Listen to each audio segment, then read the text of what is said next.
Oh, Dr. Kennedy-Graham. Thank you, Mr. Speaker. This bill before us is a composite one, and so the various policy considerations that attend to it, its entirely separate and different pieces, make for a contaminated democratic process. But that is the nature of this government. In the first reading, I want to address only Part 2 on climate policy. Part 2 is described as removing an unintended consequence in the ETS that has the potential to expose the Crown to significant fiscal risk. Mr. Speaker, this bill is a testament to past folly. It is an acknowledgement by this government that its ETS has failed.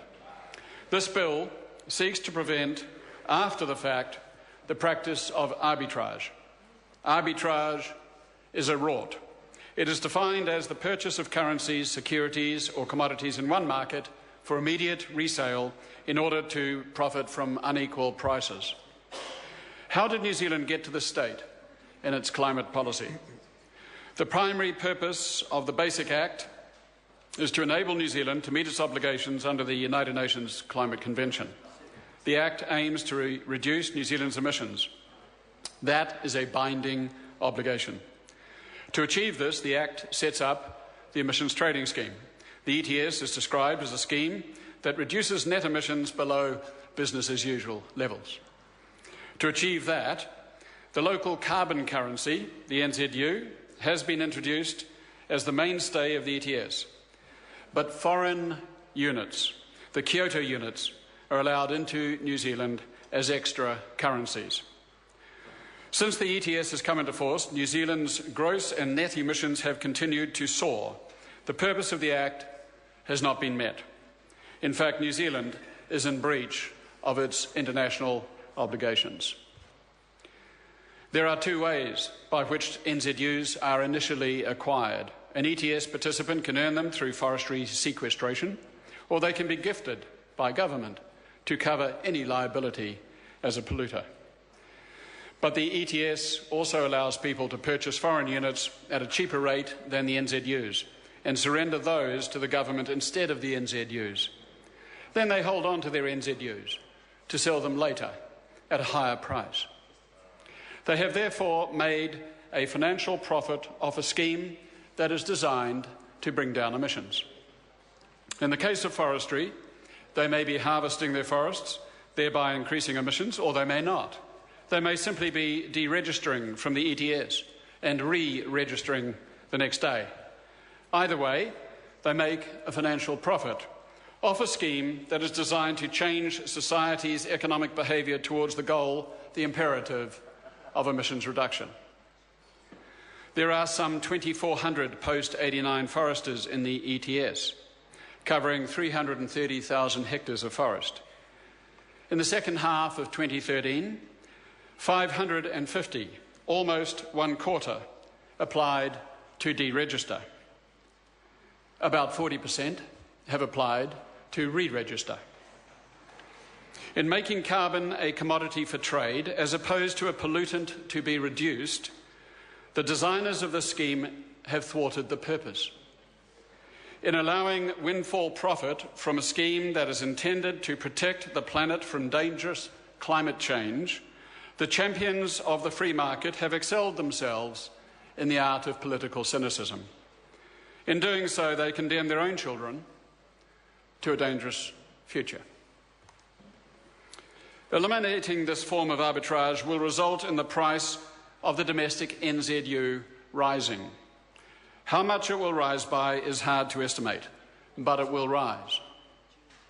This will have the effect of reducing emissions or curbing growing emissions.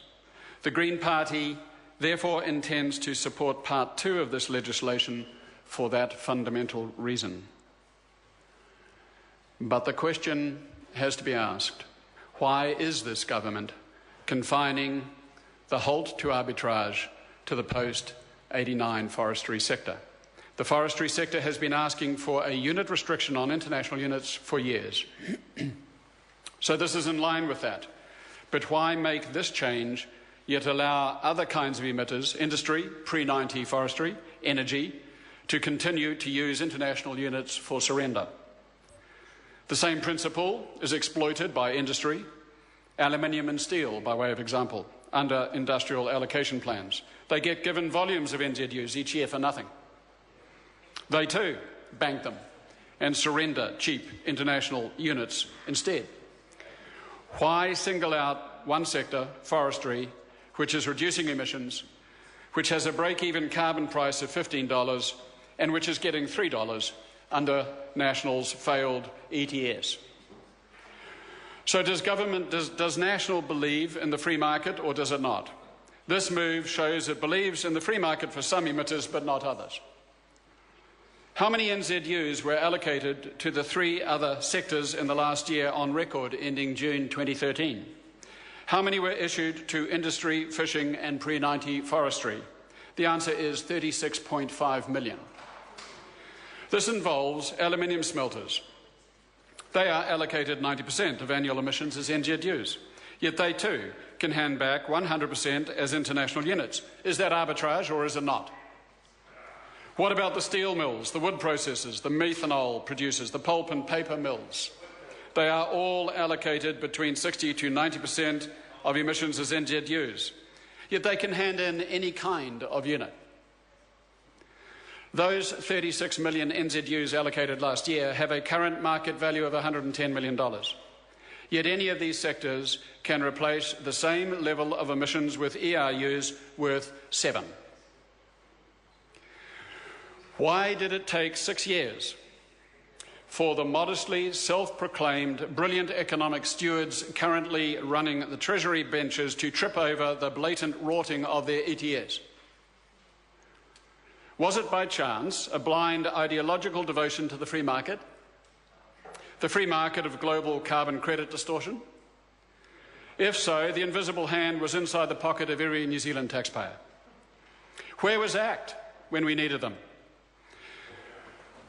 Where was the compassionate conservatism of Bill English, Minister of Finance, Minister of Profit by arbitrage, asleep at the wheel? Where was the insightful judgment of John Key, Prime Minister of everything, including degradation of the planet?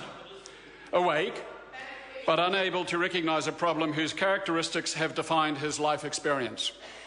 No wonder they do not act. Or was it by chance a determination to ensure that greenhouse gas polluters of this country are not constrained in their freedom to respond to the mercantilist policies of the John Key government, the mercantilism of a 21st century milk and log colony?